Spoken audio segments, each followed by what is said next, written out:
The confirmation or nomination of Robert F. Kennedy is currently underway in the United States.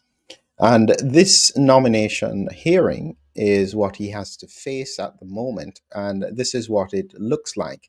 And I'll play a few short sections from this. This is currently Wednesday, the 29th of January, and it started at 10 a.m. and it's still ongoing in the sense that he's been facing questions for a number of hours now.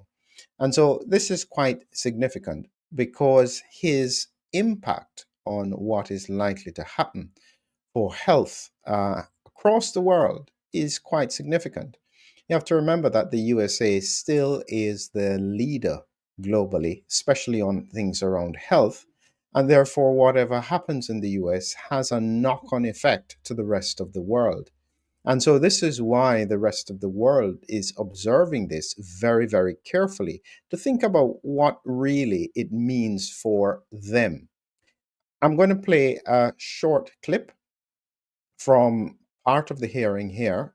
Justice was shared by the McCullough Foundation, and I thought this clip was interesting with regards to his view on conspiracies.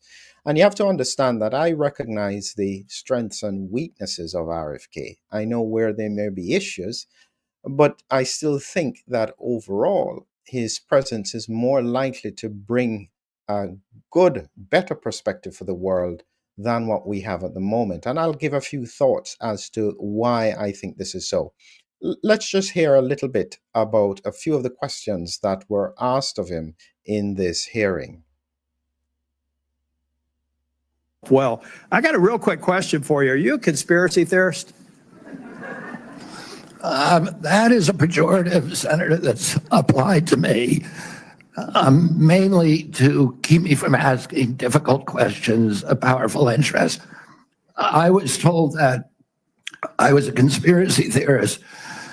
That label was applied to me because I said that the vaccines, the COVID vaccine, didn't prevent transmission and it wouldn't prevent infection, when the government was telling people, Americans, that it would.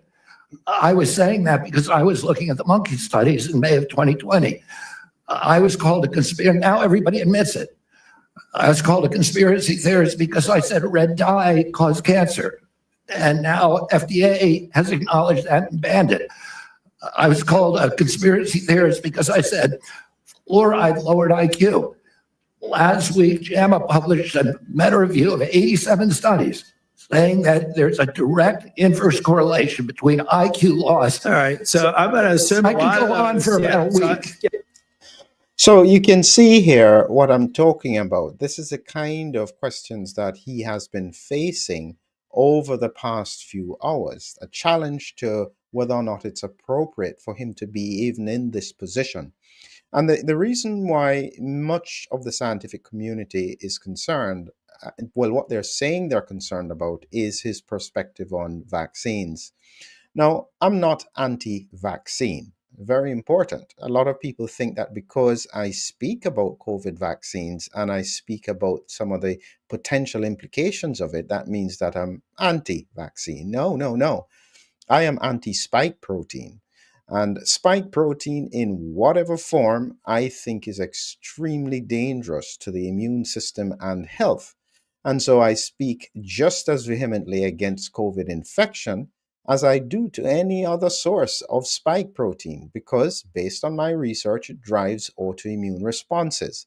Nothing that I have said since 2020 looks as though it's wrong. Many people may have thought that was a conspiracy as well. So, as I said, my position is not against vaccines as a whole. The only thing that I would say is that I do think that one of his questions with regards to autism is a very important scientific inquiry. I'm certainly not in the perspective that it cannot be challenged. And many people will say that there were lots of studies that put the vaccine being linked to autism as null and void.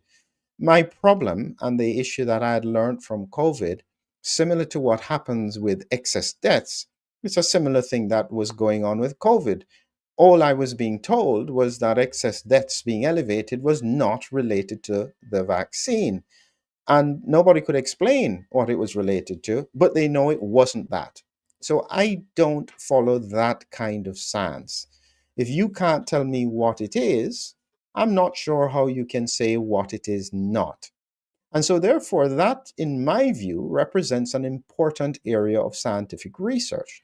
We have to reassure the public, demonstrating that we have looked for every angle, we've left no stone unturned. And so, in that view, I think that much of his challenge is going to be very valuable to the scientific community.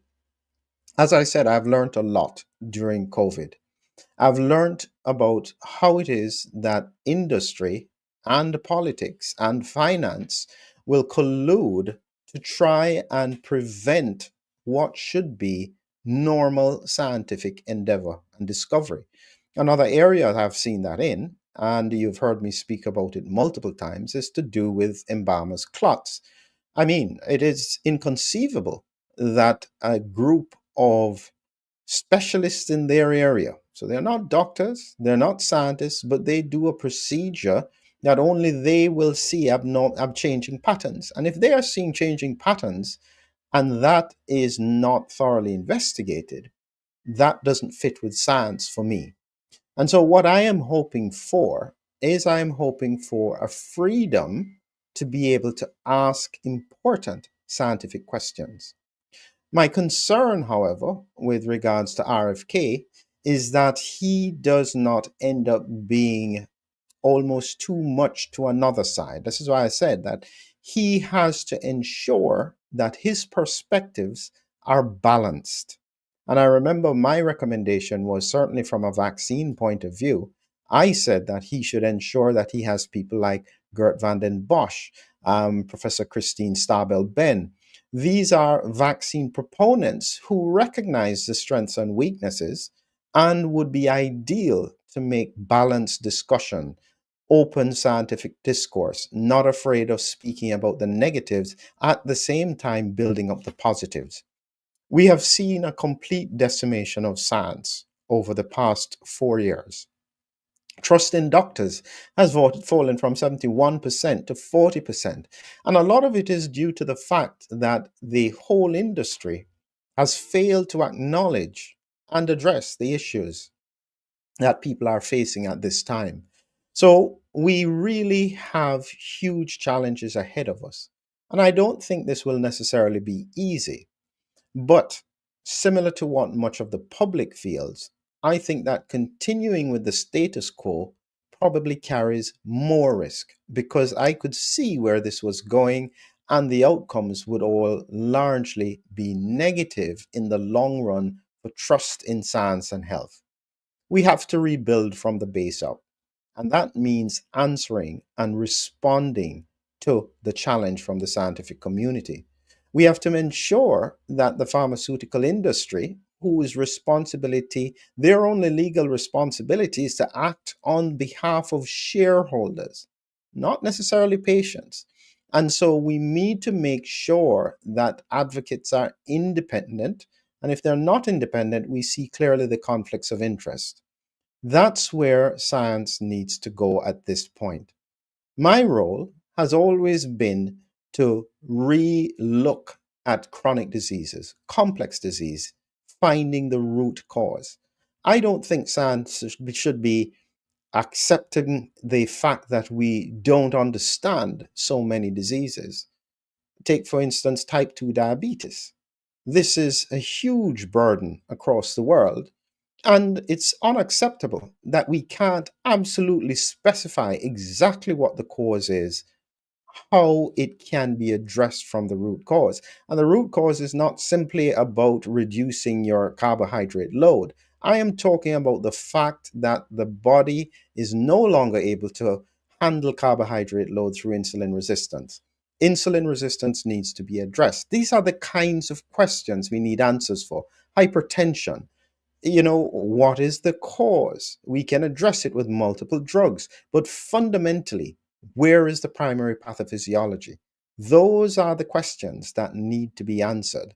And as I said, as his confirmation hearing is going on, we hope that he will indeed bring some degree of truth to what is happening. And again, here are some of just a quick clip of what he may have been saying at that point. To the needs of Rhode Island and to remedy those disparities that you talk about. I am familiar with the Integra Health plan, and it is the template for what we ought to be doing is a value-based plan. And I look forward to you to making sure that we create pilot programs like this. Unfortunately, Mr. Chairman, around the So we can see how challenging it is, and he's been going for hours at this. So it is a difficult challenge for him. My hope is that he will bring some degree of clarity. My final point is simple. The biggest issue that I think needs to be addressed in the world now is to do with what I call the COVID storm. And what that means is we need to understand the implications of recurring COVID infection, especially in the cohorts who have been vaccine immune prime. I mention that very, very clearly because for the vast majority of the unvaccinated cohort who have natural immunity, the virus with the spike protein, it's difficult for it to get through the mucosal immunity. We're seeing far more often this is happening within highly vaccinated regions. We need science to look at this, to answer the issues, to try and come up with strategies to protect the population from the long-term implications as to what is going on. There are so many things that need to be addressed. I cannot think from an objective scientific point of view that where we are is a good place. Too many failures have happened in the pandemic. We really need to do better, and the best opportunity may be to start afresh again. Have a great evening. Let's see what happens in the near future. Hopefully, his nomination will result in the confirmation, but who is to tell when politics and finance have a word to play? Thank you.